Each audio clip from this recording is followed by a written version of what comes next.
growing up. Hold on, let me show you. Stand up, Kimball. Stand up here. Hold on a second. Hold on a second. You're hanging. Oh, mercy! Oh, wait!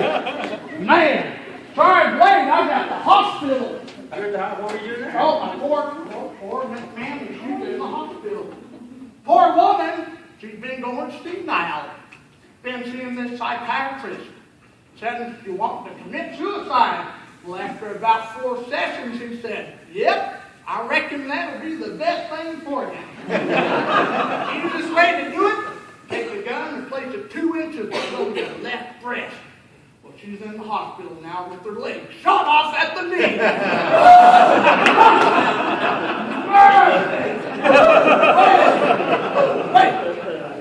I tell you what, I'm real glad to be here with the home builders. I tell you, my good friend Steve here, let me tell you a little story about Steve.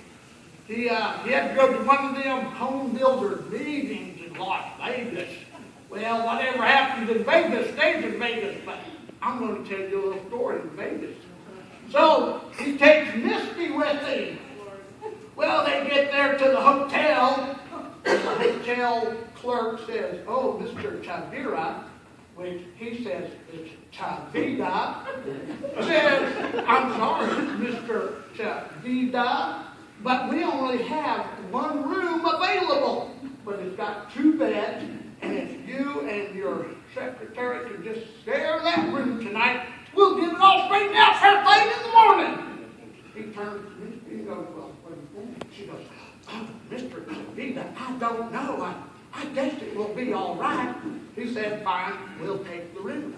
So they're getting ready for bed in a little bit. She goes, Mr. Chavida, would you close the window, please?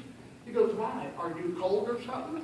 And she goes, well, it is a little chilly in here. He says, well, how about if you act like Miss Chavida tonight? And she goes, oh, Mr. Chavida, I don't know. I guess that will be all right. He said, fine. Get up and close it yourself.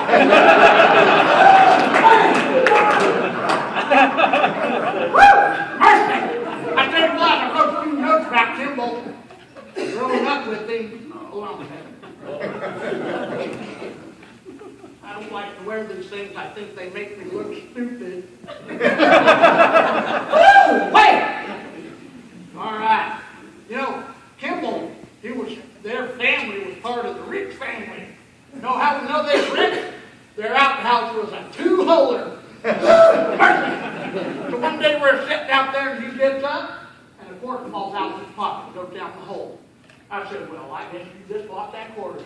He stands there for a minute, pulls his wallet out, takes a $20 bill and throws it down the hole. And I'm going, good grief, what'd you do that for? He goes, well, you don't think I was going to crawl down there for a quarter, do you?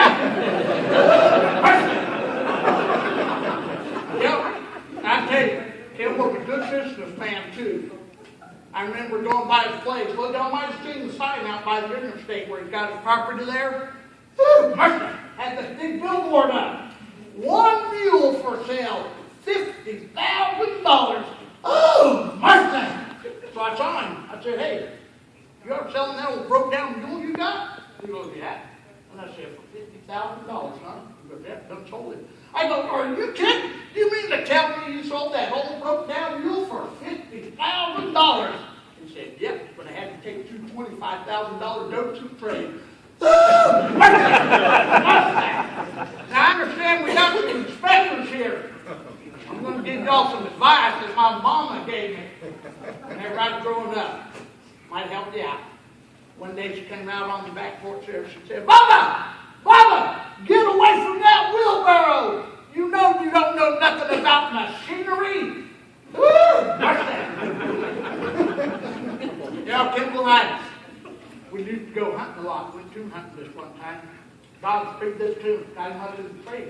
He hands me his .22 and he says, I'm going to take this stick and I'm going to crawl up there and I'm going to hit that coon. Whenever he hits the ground, you shoot him. So he crawls up there. All of a sudden, all this a howling and a screaming going on. And that coon's a howling and screaming too. Evil coon. He climbs up there and the tree got links. Oh, mercy! He was in some serious trouble.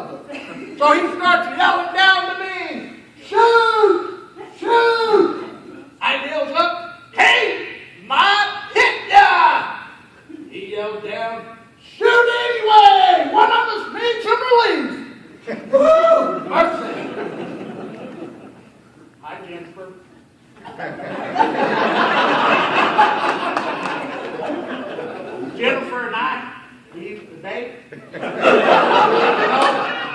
It wasn't gonna work out. I mean, it wasn't gonna work out.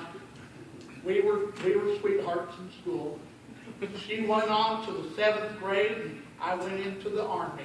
You know, probably the best kisser you ever had, though. All right. Well, I'm going to tell you a little bit about Jennifer. I got one story about Jennifer and Robert. Robert got him a brand new tractor. Jennifer finally allowed him to get him a brand new tractor. So anyway, he's out there and he's cutting his roads. And he's cutting his road. He's getting further and further away from the house. And the tractor breaks down. He gets out and he looks at it and goes, dang, all I need is a pair of pliers. He looks back in the house. It's way far away about that time. Jennifer comes out on the back porch. So he goes on, there's signal to her. So he signals to her, tractor.